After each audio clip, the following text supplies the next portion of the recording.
தாய்மார்கள்லாம் உறுதியாக இருந்தாங்க.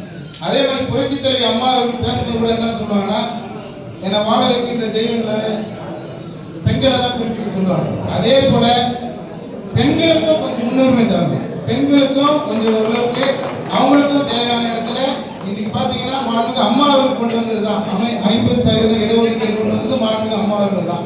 பெண்களுக்கு முக்கியத்துவம் தர வகையில் பெண்களுக்கு பொறுப்புகள் அங்கங்கே வழங்கி எல்லா விதத்திலையும் இப்போ மாணவரணி நான் செயலாற்றுனா மாணவரணிக்கு பெண்களுக்கும் மாணவி அணி என்ற ஒரு அணியை முதல்ல உருவாக்கணும். அதே போல இளைஞர் பணிகளுக்கும் இளம் பெண்கள் பாஸ் செய்யணும். இளம் பெண்களுக்கும் அவங்களுக்கு ஒரு முன்னுரிமை கொடுக்கணும். மகளிர் அணியில் கூட அவங்களுக்கு இப்போ ஒரு சீனியாரிட்டியில அவங்க இருக்கிற பெண்களுக்கு மகளிர் அணி இருந்தாலும் அந்த மகளிர் அணியிலே ஒரு சிறிய இளைஞர்கள் இளம் பெண்கள் வர அளவுக்கு மகளிர் அணியிலே உள்ளொதுக்கீட்டில் அவங்களுக்கு ஒரு அணி உருவாக்கணும்.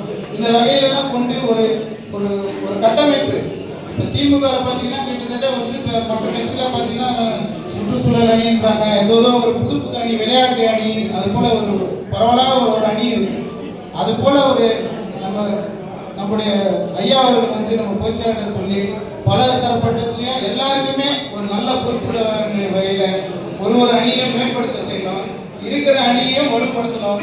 இது போல வகையில் செயல்பட்டு என்று சொன்னால் அடுத்த அண்ணா திராவிட முன்னேற்ற கழகத்தில் எப்போதுமே செஞ்சாசிக்கோட்டை இன்னைக்கு பார்த்தீங்கன்னா திரு கருணாநிதியுடைய மகன் திரு ஸ்டாலின் அவர்கள் இன்னைக்கு ஆட்சி செய்து கொண்டிருக்கிறார்.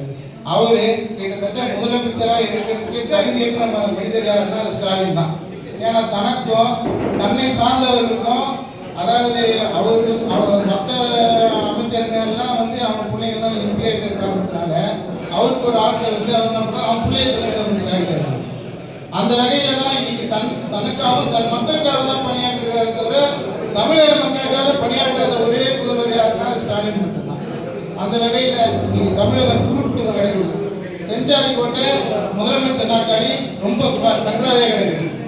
நம்ம அனைவரும் ஒன்றிணைந்து கழக மூத்த நிர்வாகிகளும் இளைஞர்களும் அதே போல மகளிர் அணி நிர்வாகிகளும் எல்லாருமே ஒன்று சேர்ந்து நம்ம அனைவரும் சேர்ந்து இந்த கழகத்தை பொன்னேரி தொகுதி மற்றும் பக்கத்தில் இருக்கிற குண்டிப்பிடி தொகுதி இந்த 2 தொகுதியிலையும் வெற்றி பெற்றால் கண்டிப்பாக 2026 செஞ்சாதிக்கோட்டை கழகங்களை தொடர்ந்து 2026 நம் 3 கட்சி வேஷ்டியோட நமது கழக பொதுச்செயலாளர் ஐயா எடப்பாடி அவர்கள் தமிழகத்தினுடைய குறிப்பிட்ட அந்த தமிழகத்தை சீரும் சிறப்புமிக்க மாநிலமாக உருவாக்குவார் என்று கூறி வாய்ப்புக்கு நன்றி.